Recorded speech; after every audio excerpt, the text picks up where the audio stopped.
মধু, এটা করো না সাক্ষ্যদা।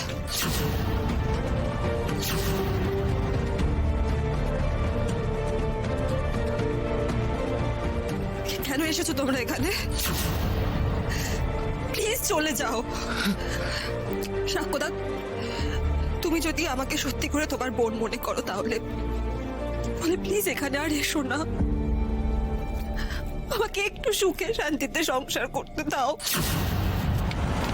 মধুদি, কি বলছো তুমি? যে জানোয়ারটা তোমার এত বড় সর্বনাশ করলো, তুমি তাকে আড়াল করছো কেন মধুদি? আমি কোনো আড়াল করছি না। আরশি, আমি কিচ্ছু আড়াল করছি না, প্লিজ বোঝার চেষ্টা করো। প্লিজ প্লিজ এখান থেকে চলে যাও তোমরা, প্লিজ চলে যাও। Sir, mister Sakshyajit Chatterjee, I hope তোমার যা শোনার তুমি সব শুনে নিয়েছো। আর সব থেকে বড় কথা হলো তুমি আমার বাড়িতে ঢুকে আমার গায়ে হাত তুলেছো। আমি যদি এক্ষুনি পুলিশের কাছে যাই তাহলে পুলিশ তোমাকে এখানে এসে গ্রেফতার করে নিয়ে যাবে। আর তোমার সেই পাওয়ারও নেই যে তুমি নিজেকে পুলিশের থেকে বাঁচাতে পারবে। উল্টে তোমারই আরো বেশি বদনাম হবে। তাই তুমি এটা ভেবে রাখো যে আমি তোমাকে ভেরি সরি, তোমাদেরকে দয়া করে ছেড়ে দিচ্ছি। আসলে কি জানো সাক্ষ্যজিৎ, তুমি লাইফে নিজে এখনো সেটেলড হতে পারো না। এখন একটা ম্যানেজার নিয়ে ঘুরে বেড়াও তুমি, আর তার জন্যই তোমার আমার উপরে এত রাগ। You are just jealous of me Sakshyajit. এই অনেক বাজে কথা বলেছেন। হ্যাঁ, ডাকুন না পুলিশ, ডাকুন। ক্ষমতা থাকলে পুলিশ ডাকুন।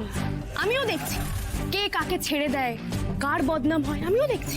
না না আরশি, প্লিজ এটা নিয়ে আর কোনো কথা বাড়িও না। কোনো পুলিশ ডাকার দরকার নেই, তোমরা প্লিজ চলে যাও। মধুদি, তুমি মধু,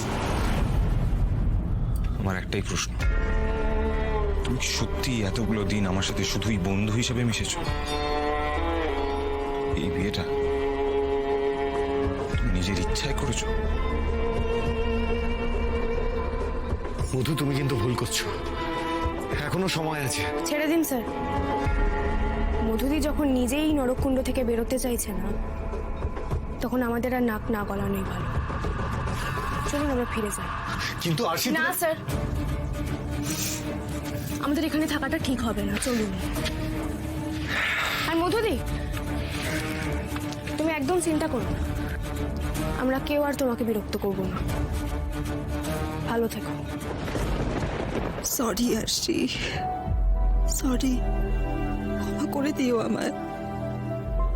এছাড়া যে সত্যি আমার আর কোনো উপায় ছিল না। ঠাকুর, এর থেকে তুমি আমাকে মেরে ফেলতে পারতে তো। যে মানুষটা যাদের জন্য আমি নতুন করে বাঁচছি, আজ তাদেরকে আবার মিথ্যে কথা বলতে হচ্ছে।